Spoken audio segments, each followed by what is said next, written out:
Hey, all my Crimsonites, and welcome to the Crimson Cure channel, where we embrace our femininity, increase our womanly value, and celebrate our brothers. So join me on our feminine journey to learn, heal, and grow.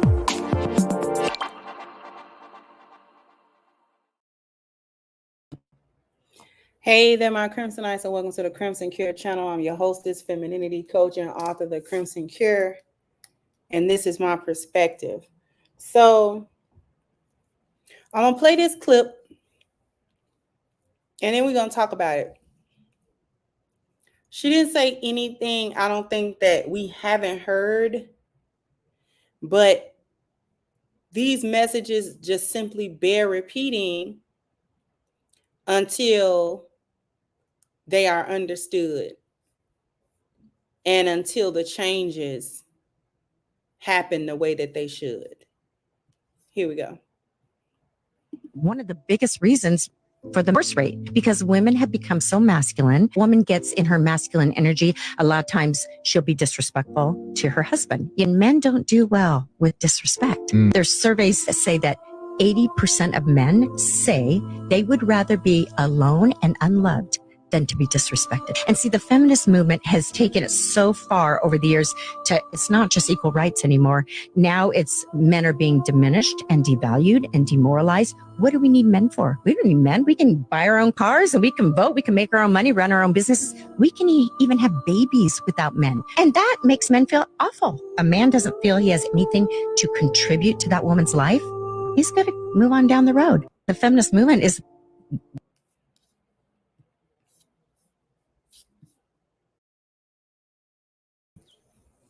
So we heard what she said, right? And she didn't say anything we don't know. However, the reason that I'm coming at this is because for those in the back that don't get it, and I'm talking about the women that don't get it, they're wondering now, why the men don't want to approach us? Why the men don't want to talk to us? Why, what's going on?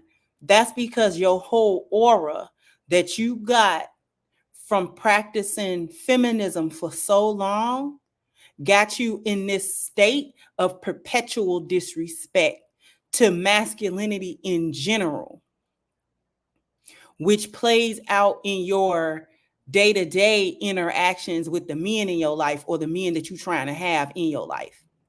Your disdain for masculinity, because when we think about it in society, it's easy to always paint men and masculinity as the bad guy.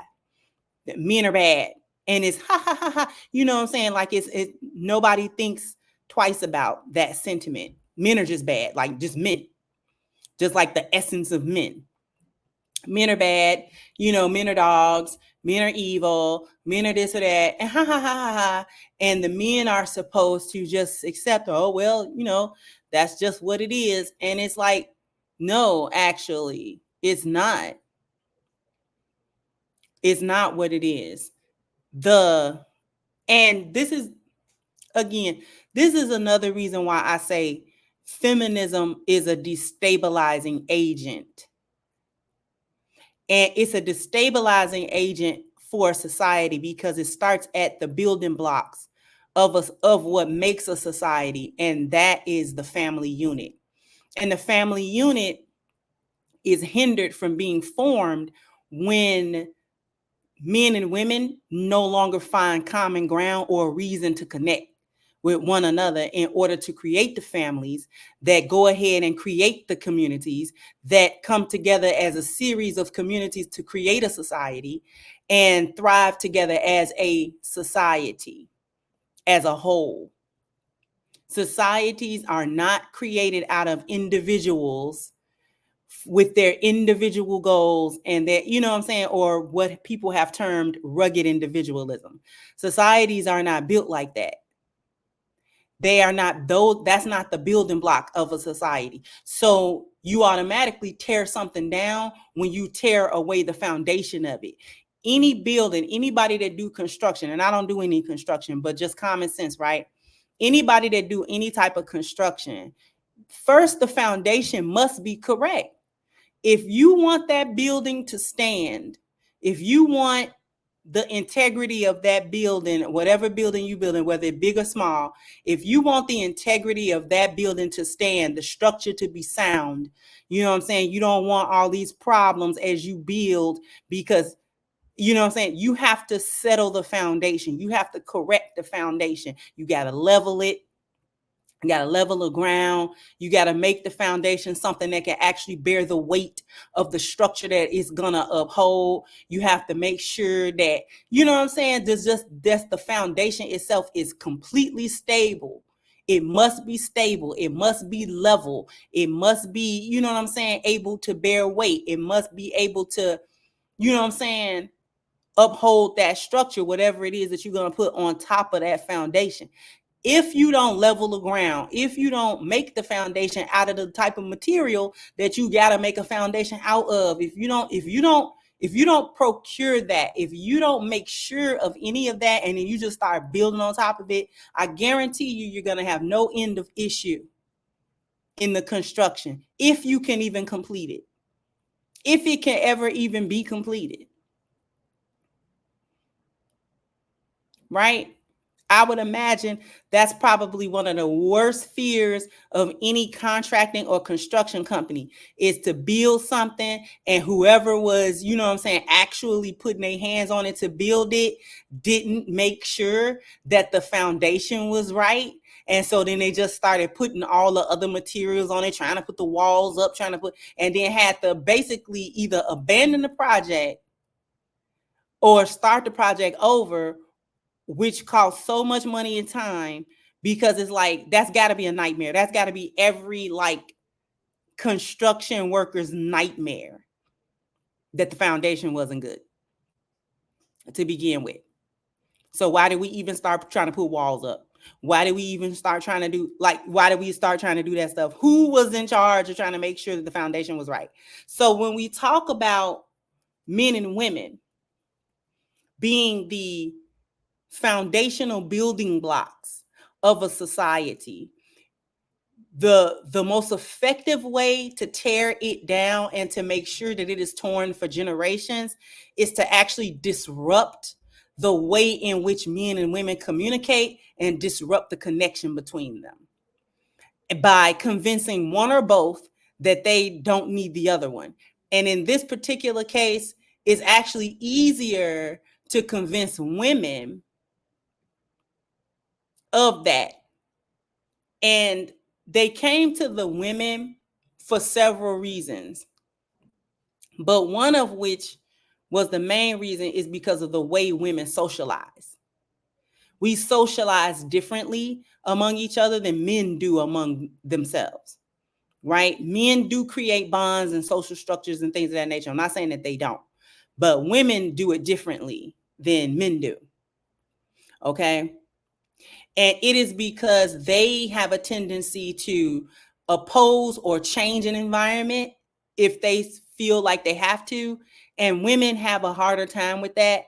We are more so, our nature is more so survival. And most of the time that calls for some level of going along to get along, right?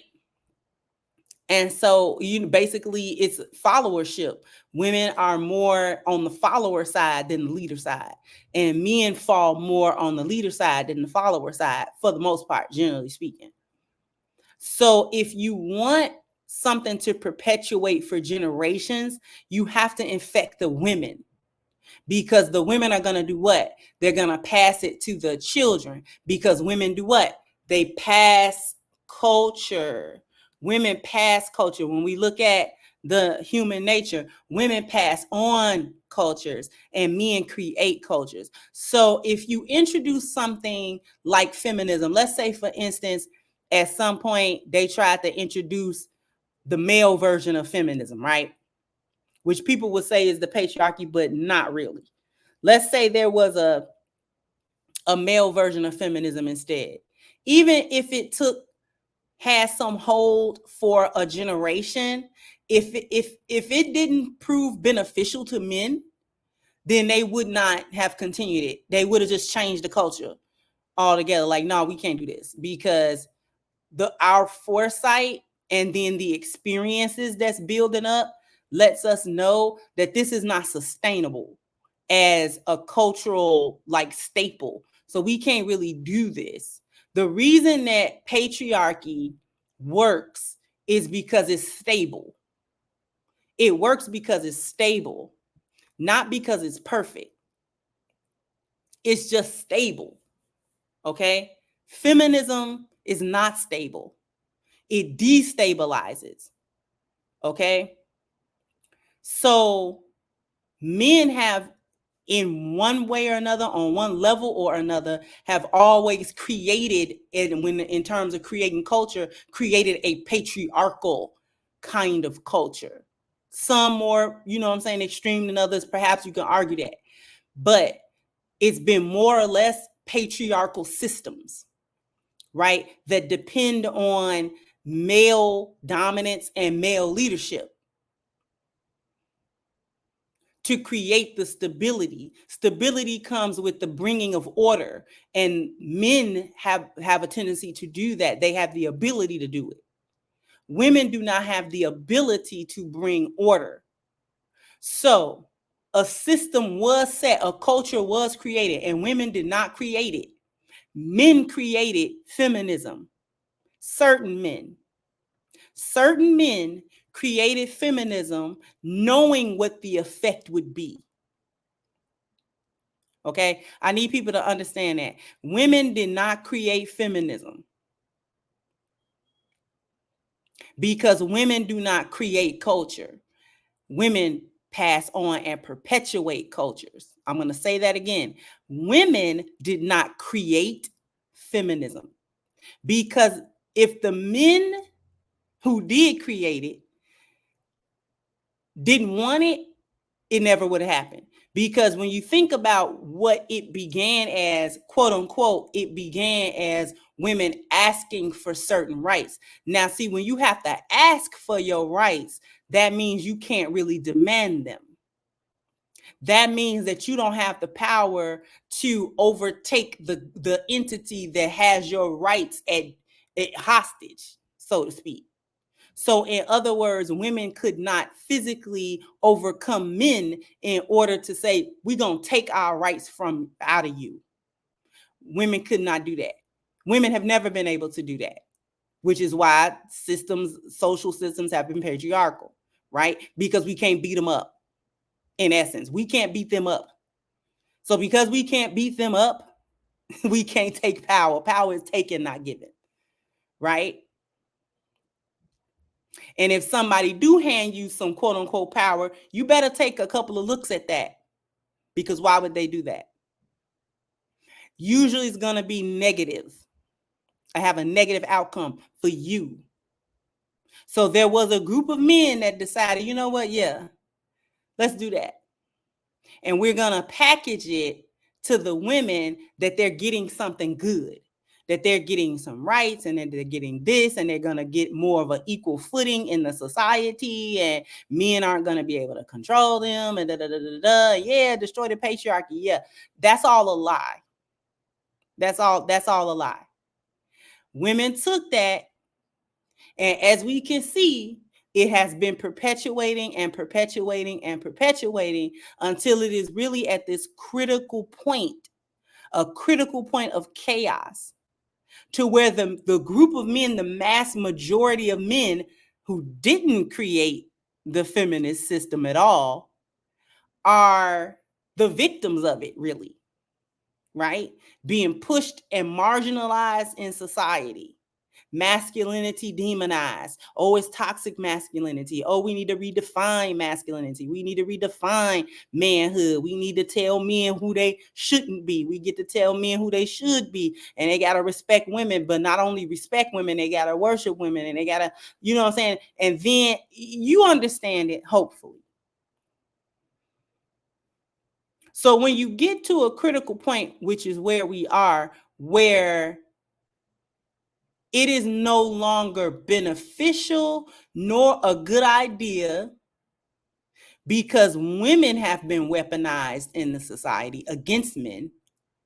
This is no longer beneficial for men to try to create family units with women who have been bred with a disregard for them and their masculinity and their very manhood. Not a good idea. Basically, you're essentially sleeping with the enemy at that point, because this person doesn't respect you. This person sees themselves as superior to you. This person sees, you know what I'm saying, opportunities to harm you and will take advantage of them. So men, being more logical than anything, are saying, well, we're extracting ourselves more and more and more away from even the concept of building families and having children and getting married and building a life. You know what I'm saying? Because we can't do this. That's actually not sustainable at this point, which in turn is the direct breakdown of the family, which is a direct breakdown of the community, which is a direct breakdown of the society.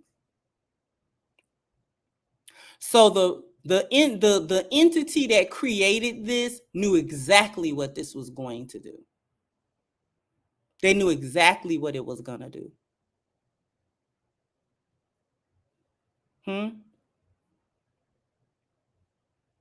It's a destabilizing agent. They've perfected it at this point, which is why the so-called political leaders of our country are always trying to go to other countries and promote this idea of feminism. It's infectious. It's a destabilizing agent. It's better than any CIA spy that they could send somewhere. This is why other countries are so guarded against it and so against the whole idea of feminism. And we over here in America get that propaganda that they're just being oppressive to the women in other countries. You know, we don't really know the truth. We don't live there. We, you know what I'm saying, or whatever. So we don't really have a balanced view of what's going on in other people's cultures and other people's countries. Right? But I'm willing to bet this isn't just for other people. This isn't just about, oh, we just got to oppress women. It's like, no, we actually have to protect our society by not allowing the women to get this idea. What idea? Feminism. Okay, because it's destructive. Feminism is destructive. It always has been. They just packaged it like it wasn't gonna be, like it was harmless. Because, right, it's harmless for women to not want to be treated like crap, right? Who would want to be treated like crap? Nobody. Nobody wants to be oppressed, right? The best lie got a little truth in it. The best lies have truth in them. So yeah, it's true. You know what I'm saying? Women don't want to live in societies where they just have absolutely no rights to nothing. You know what I'm saying? And basically kind of subhuman to a certain degree. Like they're not really viewed as human beings. Nobody wants to live like that. That's the life of a slave. However, taking that concept and packaging all this other destructive stuff into it, and then selling it to the women as, well, you know, this is just a way for you to be, you know what I'm saying, on par with your humanity with men. This is all it is. We're not trying to take over the men. We're not trying to disown the men, but that's exactly what it is. That's exactly what it is. It's the poison that kills you slowly. This is why Black people are in the condition that we're in, more or less, which is why my message is more directed at women. Yes, men have their own part and the things that they need to address and the things that they need to do as a group of men. But I target it at women, not for the bashing of women, but for us to understand that our mindset and our approach to men has to be different, because they would rather extract themselves out of functioning alongside women in the society, even personally, on a personal note. They will rather just suffer whatever other consequences it is or whatever being alone than to have that, than to be with women who have a running disdain for them and who manifest that disdain as well, who at every turn let them know how invaluable, not invaluable, that's the wrong word, how worthless the men are to them. I hope I articulated that in a way that people really understood it. But I kind of wanted to just dig a little deeper this time. Anyway, jump down in the comment section. Let me know what you think. Like, share, subscribe to the channel if you have not. Once again, I'm your hostess, The Crimson Cure, and this was my perspective. Bye-bye, Crimsonite.